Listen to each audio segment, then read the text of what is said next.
There are 14 different pipe materials, represented in various geometry as cylindrical, rectangular, or square, and annulus in FluidFlow. Once a user has selected and clicked Pipe Material in the Pipe Components tab, the pipe can be rubber banded across the flowsheet using any of the methods described in the succeeding slides. Also, this presentation includes additional guidelines on connecting pipes in a FluidFlow model. Let's start with lone pipe connections. Lone pipe connection can be made in a blank space of the flowsheet. Once the desired pipe material is selected in the Component tab, users can click to a blank space in the flowsheet. This creates a pipe where both ends are represented by an open pipe boundary. Then, let's move to the component-to-component connection. Once the appropriate pipe material is selected in the Component tab, users can connect components or nodes to another component by click, drag, click, as presented. Now, let's take a look to the existing pipe end connection. When the appropriate pipe material is selected in the Component tab, users can connect new pipes to an existing pipe end by click, drag, click, as described.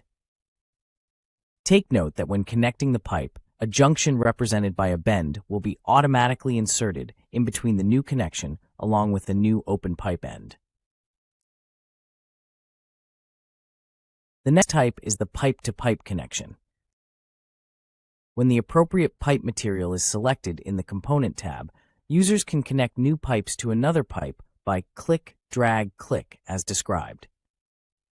Take note that when connecting the pipe, a junction represented by a T or a cross will be automatically inserted in between the new connection. Let's take a look at some important guidelines to consider when creating pipe connections. Unless connecting to an existing pipe or element, a pipe will terminate with an open pipe. A pipe must always be connected to two nodes, and thus it is not possible to have an unterminated pipe in a FluidFlow model. Pipe junctions adjust themselves automatically depending on the number of connecting pipes up to a maximum of 4.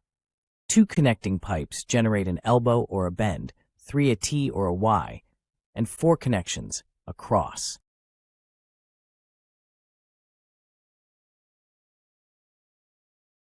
If you place a specific junction, such as bends, from the Junctions Component tab, this item will remain a bend and will be excluded in the calculation unless it has been modeled with 2 pipe connections. In the example, we are trying to calculate a model with a cross junction having 3 connections only. As demonstrated, FluidFlow is not able to calculate unless a 4th connection is adequately specified.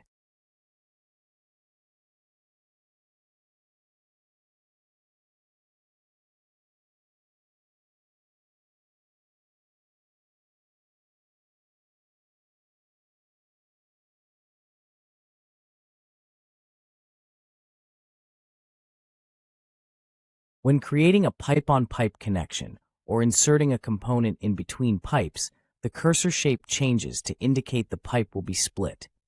Clicking on this position automatically inserts a junction component into the pipe.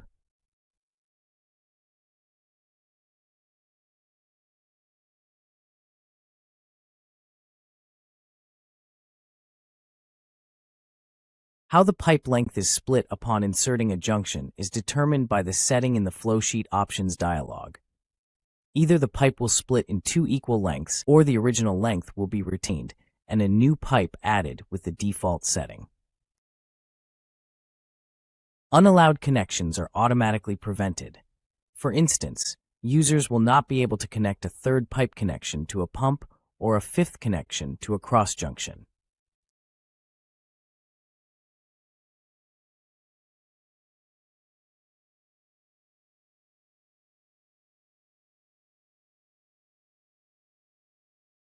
No resistance connectors can have more than 4 pipe connections.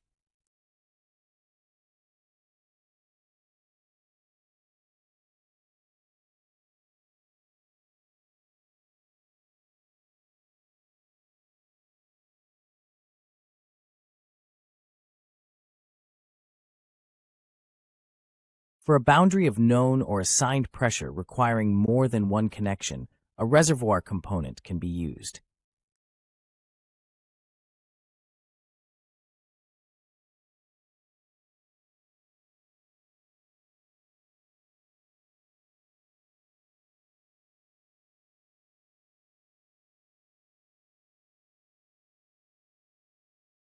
Now that we have familiarized ourselves with creating connections between different elements, let's take a look at how to delete some of those elements when necessary.